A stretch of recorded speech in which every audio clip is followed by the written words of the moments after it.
Bonjour à tous et bienvenue à cette nouvelle édition de la revue de la presse. Les principaux journaux à kiosque ce matin se sont intéressés au présumé vol de bébé à l'hôpital Akintini de Douala. C'est le cas ce matin de la Nouvelle Expression qui titre à sa grande une « Vol présumé de bébé, le gouverneur exige une enquête mixte ». D'après la Nouvelle Expression, dans sa parution de ce jour, le gouverneur de la région du littoral crée une commission d'enquête mixte chargée de faire la lumière sur les circonstances de la disparition le vendredi 31 mars 2023 du bébé de Dame Belle Esther à l'hôpital Akintini de Douala. L'information, vous l'aurez en parcourant la page 3. À lire également dans les colonnes de la Nouvelle Expression ce matin, 6 avril 1984, quand le Cameroun a failli basculer. Secteur privé, une décision historique.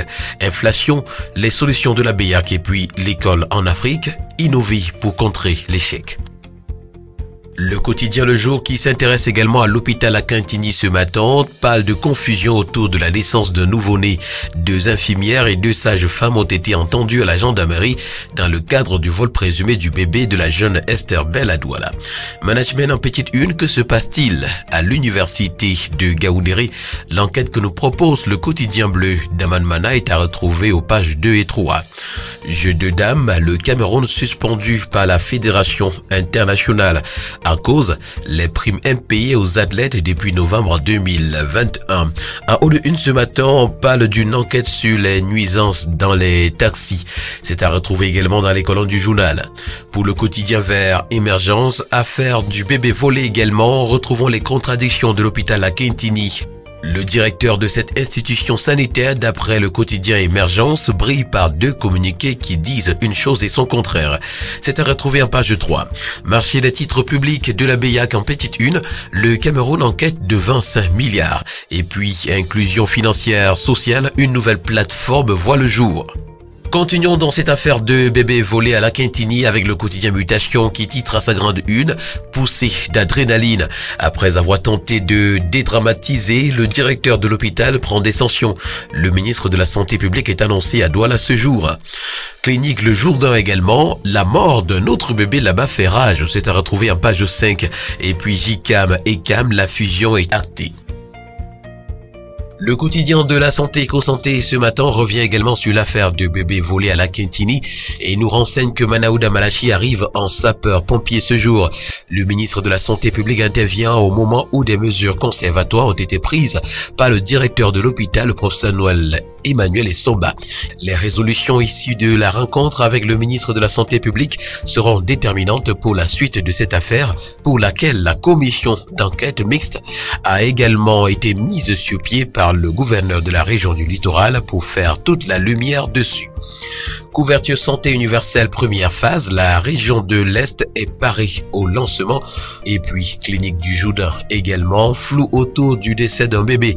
Pour faire la lumière sur le sujet, une concertation entre la famille du défunt, une délégation du MinSanté et la direction de la clinique s'est tenue hier 5 avril 2023 au siège de l'hôpital mis en cause. Emboîtant le pas à ses prédécesseurs ce matin, le bi-hebdomadaire Le Témoin nous renseigne que le professeur Noël Essomba, le directeur de l'hôpital Akintini, confie l'enquête à la gendarmerie. Parlons de toute autre chose à présent ce matin avec le quotidien national bilingue Cameroun Tribune qui s'intéresse à la promotion du Made in Cameroun et nous fait savoir qu'il y a du chemin. Malgré de nombreuses initiatives de l'État et de particuliers pour soutenir ce concept, il se heurte à des contraintes qui freinent sa véritable percée. Entre autres, manque de financement, production timide, packaging peu attrayant, etc. Pour inverser la tendance, les promoteurs suggèrent d'encourager davantage la consommation des produits locaux. L'information, vous l'aurez en parcourant les pages 13 à 15. Pour le quotidien L'économie, ce matin, on parle des contrôles et des taxes fiscales. Retrouvons les acteurs de la filière bois qui sont aux abois. Ils se sont exprimés au cours du mercredi de la PME, organisé hier 5 avril 2023 à Yaoundé par Afriland First Bank.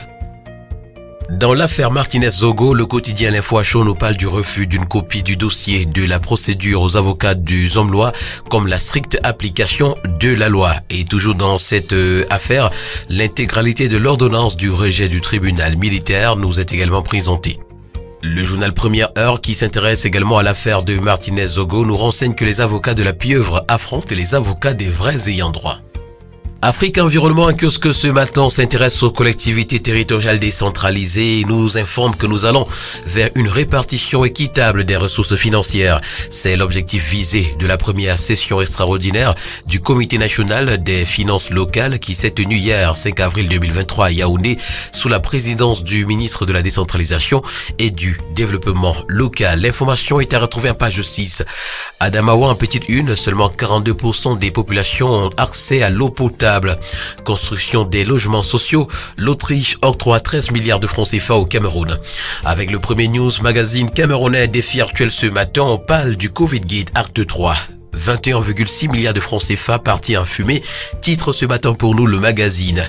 Dans un troisième rapport, la Chambre des comptes dénonce une gestion opaque des fonds spéciaux Covid. Une perte fiscale de 114 milliards de francs CFA enregistrée par l'État. Près de 24 milliards de francs CFA de surcoût. Le bi-hebdomadaire Le Financier d'Afrique, dans sa parution de ce jour, s'intéresse au patronat et nous présente les enjeux de la fusion entre le GICAM et ECAM.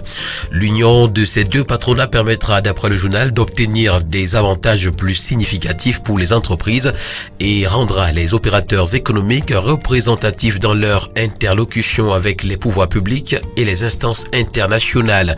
Sécurité sociale en petite une, la CNPS veut élargir son champ de prestations. Et puis financement extérieur, les trois outils pour booster la consommation des crédits nous sont présentés. Mesdames et messieurs, c'est ici que prend fin cette autre édition de la revue de la presse. Merci d'avoir été à l'écoute et rendez-vous demain pour une nouvelle édition. Surtout, n'oublions pas qu'acheter un journal, c'est participer à l'édification d'une société libre et transparente. Agréable journée à tous.